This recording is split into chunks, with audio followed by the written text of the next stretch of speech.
In terms of a commitment to make the changes, I did not receive a commitment. Okay. I'm going to ask Mr. Perot you some questions about the so-called Longest Ballot Committee. There was evidence, for example, in the case of the Longest Ballot Committee, that there were organizers going around with nomination forms, and at the top where it said name of candidate, it was blank. Now, not anyone can go out and collect signatures. You actually have to be authorized by someone running to do that. On the issue of blank names at the top, the name of the candidate has to be ascertained, or the potential prospective candidate. There cannot be a blank check. And we have refused in past election. The initial iterations of that initiative involved having a blank check, basically people signing on without an identified candidate. That is not acceptable. Okay, so it has to be a known candidate identified to the person who signs to support the nomination of that candidate.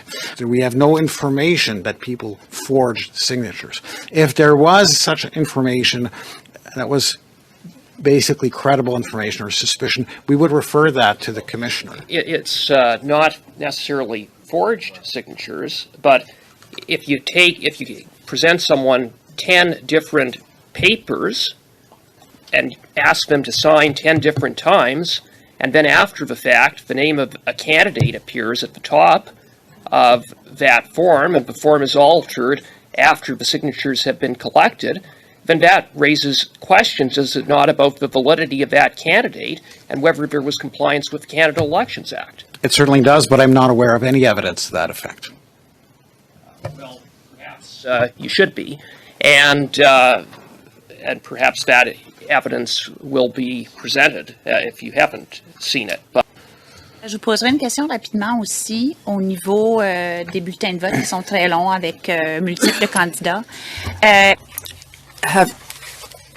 Was it considered to require having a different official for each of these candidates? That was suggested on several occasions. I'm not against it. A couple of questions. I want to go back to this so-called longest ballot issue. I think we can all agree that it's outrageous. I mean, if we're being frank with each other, this thing, if it had a purpose, I'm not sure anybody understands what it is anymore. So in my personal opinion, we need to find a way to stop it. This is not a partisan issue. It's an issue that impacts all the parties in different ways at different times. I mean, it was connected to that, going back to the longest ballot issue, recognizing that most of these people who put their name on the ballot are there to create mischief. That gives them access to the voters list. What protections or safeguards are in place to make sure that those people are not using the voters list, for example, to finding, my address in my home so that they can, put a protest group together and come and disturb my neighbors or any other thing that they may be up to? Because I think once you recognize they're not there for legitimate purposes, I think you then have to build in extra safeguards to protect against it.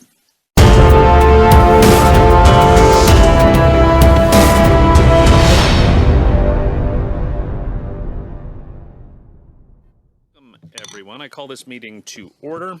Welcome to meeting number 4 of the House of Commons Standing Committee on Procedure and House Affairs. I'd now like to welcome our witnesses for today's meeting, the Office of the Chief Electoral Officer, Monsieur Stéphane Perot, the Chief Electoral Officer, and Monsieur Michel Roussel, Deputy Chief Electoral Officer, Electoral Events and Innovation. Monsieur Perot will deliver his opening remarks. Any election is a major logistical undertaking and requires the coordinated efforts of an extraordinary number of people over an immense territory.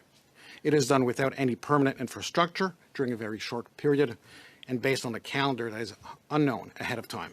In a snap election context with only 36 days, the ability of returning officers to secure polling sites, to recruit a sufficient number of poll workers, not just overall, but in each and every community, and to offer a range of special voting services may have reached its limit.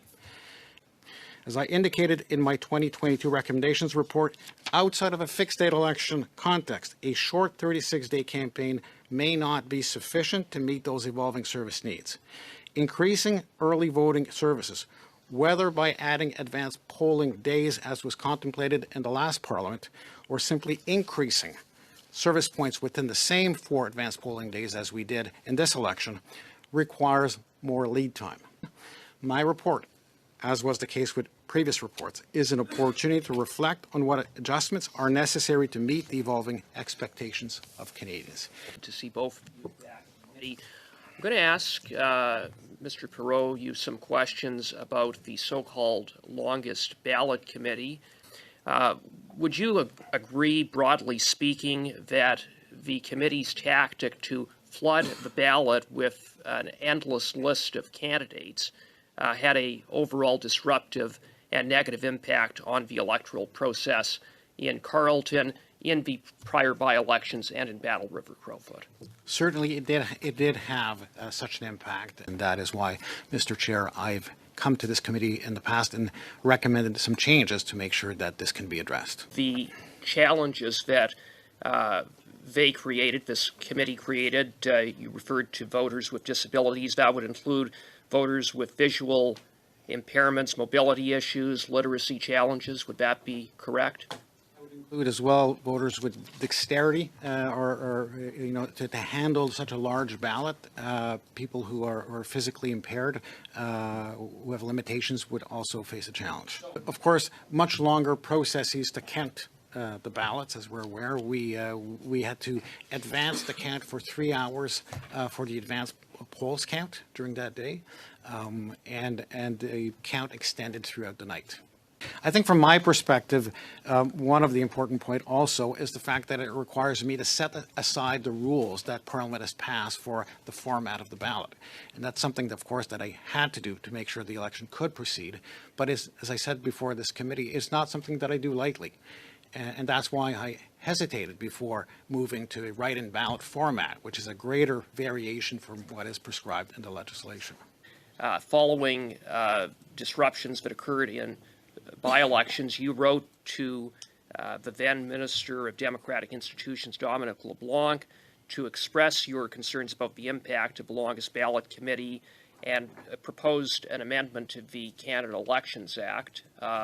Did you receive a response from the minister? In terms of a commitment to make the changes, I did not receive a commitment to make that change. So my recommendation was to ensure that the 100 signatures that are currently required, the 100 signatures be unique signatures. That a person, and I believe that is the philosophy of the legislation, though not the letter, that a person who endorses the nomination of a candidate endorses the nomination of that particular candidate and not just any candidate, whoever that candidate may be. And I believe that that is the approach of the Longest Ballot Committee signators, that they endorse anybody and everybody who wishes to be part of the long ballot initiative. I also caution, however, that the requirement, should it be implemented, the requirement to have unique signatures should be something which may carry a fine, for example. Could be a few $100s, could be $1,000, but should not be caused to invalidate a nomination. As a candidate, the candidate would not know that a signature, a good faith candidate, would not know that somebody has signed on to somebody else's nomination paper. So my recommendation was that there be a prohibition for double signatures, a prohibition on inducing or encouraging people to do that, accompanied by sanctions. Again, it could be a fine, but without such a rule invalidating the nomination of any candidate. A couple of questions. I want to go back to this so-called longest ballot issue.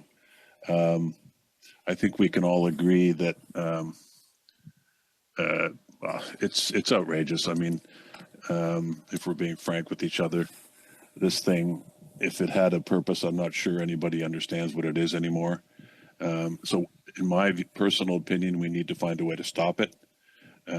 This is not a partisan issue. It's an issue that impacts all the parties in different ways at different times. I mean, it was an issue in Battle River Crowfoot. It was a battle in Mr. Poilievre's previous riding, the one he lost. The name escapes me at the moment.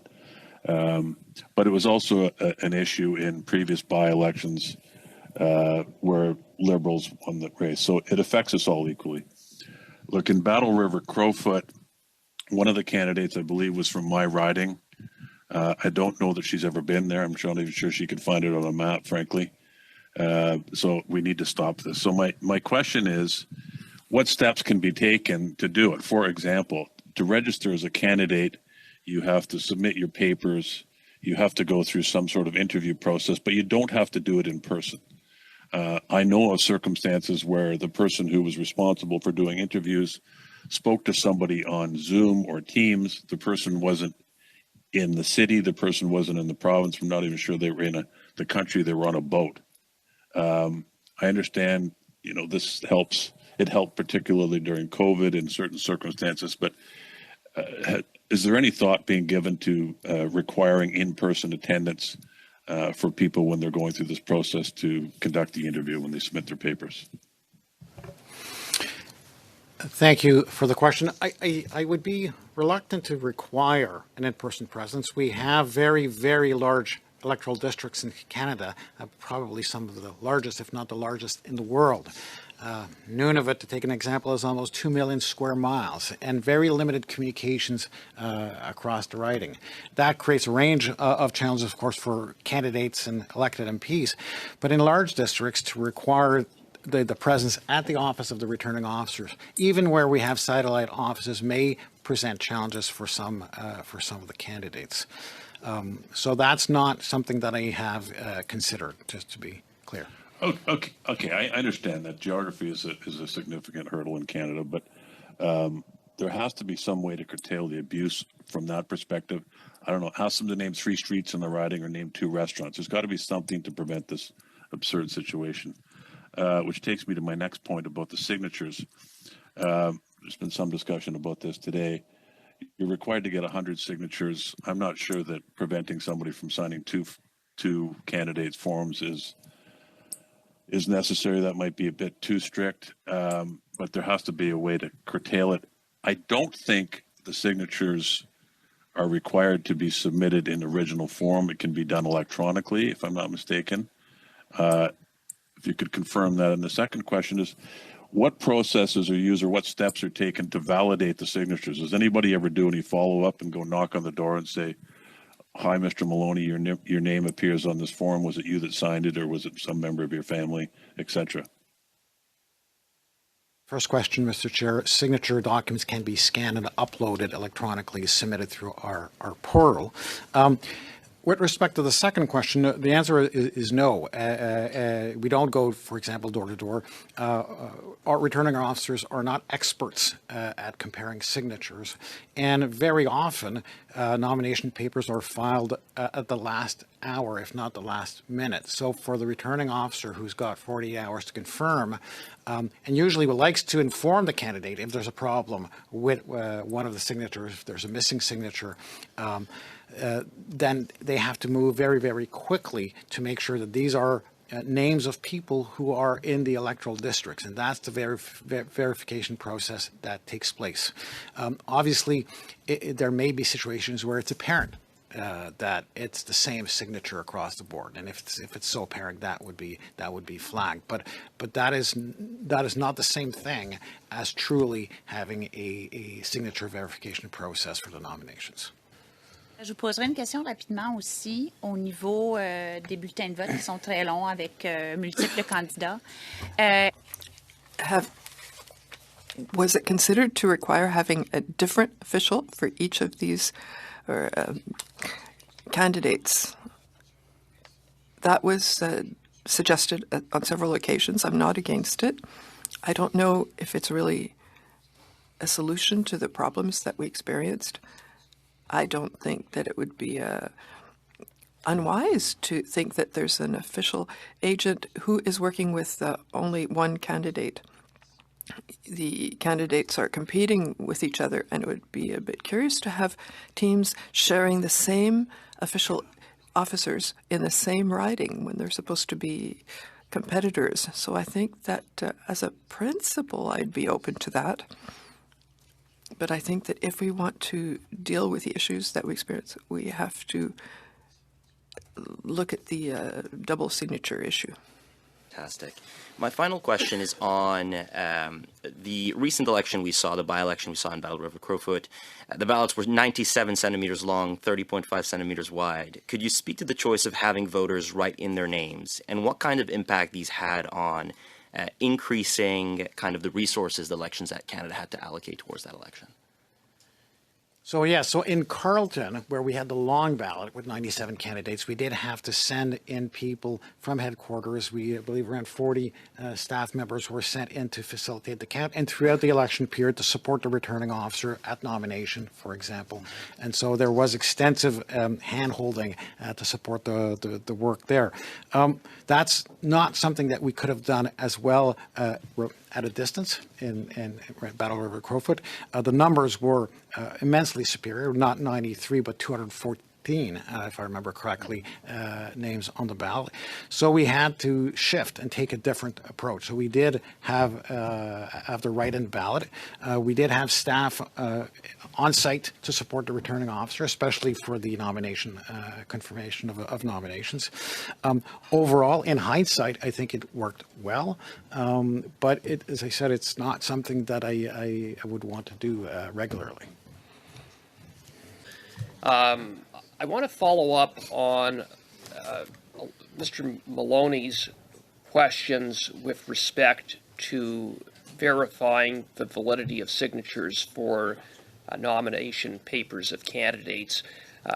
Just so that I'm clear, is it the case that at present there is no verification done by Elections Canada, that when signatures are presented on the forms that they're taken at face value? Just to be clear, there is no counter information. We don't have on record the signatures of all Canadians to make that comparison, nor would the returning officers have the expertise. Signatures can change. So the very concept of verifying each and every signature to make sure that they're authentic is one that is incompatible with the nature of the process. Well, so they're taken at face value. There's a verification that these electors reside in the electoral district and that the numbers are correct. If there are allegations of fraudulent behavior, then that can be addressed in the context of an investigation. That takes a lot more time. So why not verify or audit signatures? I mean, there was evidence, for example, in the case of the Longest Ballot Committee, that there were organizers going around with nomination forms, and at the top where it said name of candidate, it was blank. Now, not anyone can go out and collect signatures. You actually have to be authorized by someone running to do that.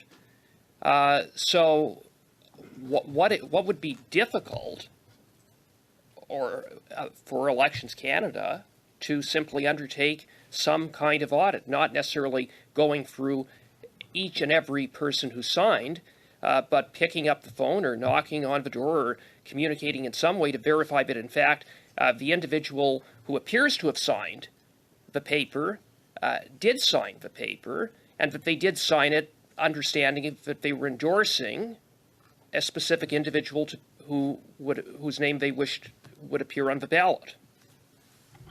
There are just a couple of points to answer, hopefully, your question. On the issue of blank names at the top, the name of the candidate has to be ascertained, or the potential prospective candidate. There cannot be a blank check. And we have refused in past election. The initial iterations of that initiative involved having a blank check, basically people signing on without an identified candidate. That is not acceptable. Okay, so it has to be a known candidate identified to the person who signs to support the nomination of that candidate. The issue of verification, as I said, we do not have on record signatures of Canadians, so there's nothing to compare to. It would really require an investigation to find out if these are false signatures. That is not something that we would do lightly. I don't think there's any suspicion that there was fraudulent conduct in those long ballot initiatives. We have no information that people forged signatures. If there was such information, that was basically credible information or suspicion, we would refer that to the commissioner. It's not necessarily forged signatures, but if you present someone 10 different papers and ask them to sign 10 different times, and then after the fact, the name of a candidate appears at the top of that form, and the form is altered after the signatures have been collected, then that raises questions, does it not, about the validity of that candidate and whether there was compliance with the Canada Elections Act. It certainly does, but I'm not aware of any evidence to that effect. Well, perhaps you should be, and perhaps that evidence will be presented if you haven't seen it. But I guess it just underscores the fact that I guess it speaks to the fact that what is so difficult about Elections Canada calling or taking some sort of mechanism, some sort of process to verify when you have these types of situations, whether they existed in the Longest Ballot Committee or in other circumstances, that could quite easily be detected. It wouldn't take very long to realize that this had been going on. And wouldn't it also serve as a deterrent if there was some knowledge or awareness that Elections Canada was actually verifying that the act was being complied with? So again, I have no information that would suggest there was unlawful conduct taking place, either by the leaders or organizers of the Longest Ballot campaign or by the voters who signed. That's immaterial. That's immaterial. I asked. If I may, I asked about. Mr. Cooper, your overtime, if we can, again, given the amount of time we have, Mr. Perot, finish answering your question, and then we'll move on. Left alone. Until we have reasons to suspect their behavior, we shouldn't bother them with questions that put into question the authenticity of their behavior. There needs to be something to start with. Mr. Maloney, for 5 minutes, please. Thank you, Chair, and you owe me 2 seconds from the last round. So I'm going to question about local returning officers. My understanding is that the Canada Elections Act requires that the names and addresses of the returning officers are required to be published in the Gazette, which I think creates a privacy concern, a safety concern, and connected to that, going back to the longest ballot issue, recognizing that most of these people who put their name on the ballot are there to create mischief, that gives them access to the voters list. What protections or safeguards are in place to make sure that those people are not using the voters list, for example, to finding my address in my home, so that they can put a protest group together and come and disturb my neighbors or any other thing that they may be up to? Because I think once you recognize they're not there for legitimate purposes, I think you then have to build in extra safeguards to protect against it. So, Mr. Chair, 2 points. First, on the safety point, I agree with that. That is something that I have recommended, that the address of returning officers not be published. That I don't believe serves a compelling purpose, and there are concerns that have been expressed by returning officers about their safety. We've seen that in other jurisdictions in the U.S., for example, and that was something that I believe was included in Bill C-65 in the last Parliament, and hopefully it could be revived. Access to the preliminary list is not open to unconfirmed candidates. It is open to the parties who ran candidates in the last election. I did make recommendation that it be restricted to the ridings where the party ran a candidate, or once they have a candidate in this election, of course, that they have access to that. But independent candidates, as we have in the Longest Ballot Committee, do not receive the list of electors until they're confirmed. That's good to know. Thank you. Okay, so I want to follow up on the point Mr. Cooper and I were both making earlier about the signature issue. Do you speak to your counterparts provincially? And in my case, I'm interested to know whether you've spoken to the chief returning officer in the province of Ontario to determine whether they have done any audits or they have any mechanism or process in place to verify or validate signatures. So I have had that discussion with Mr. Asensa, the Chief Electoral Officer for Ontario. I know he's faced a situation which, and I don't have all the facts, I want to be prudent here, with potentially fraudulent signatures. He has investigative powers, which I do not have, and I believe some action have been taken, but I don't want to speak beyond that. Okay, so I would be curious to know if you could speak to him and get back to us on that point, because I feel strongly that there needs to be some verification process on the signatures. Because Mr. Cooper's question about not having the name on the top of the form, I think you'll find a lot of these candidates in these longest ballot scenarios have this exact same list of signatures. There's probably a situation where they're given 10 or 20 pieces of paper without the names of candidates on the top of the paper. They just sign them all blankly. By the time they get into the hands of the returning officer, they have names on them. So from your perspective, they're legitimate. But I would suggest that having identical signatures across the board raises enough red flags for you to investigate, because we're not, we wouldn't be having this discussion if it wasn't for the longest ballot situation, when you're just having a normal situation where people are signing candidates' forms. That happens all the time. So I'm asking that you consider that, take some steps that are proactive on that.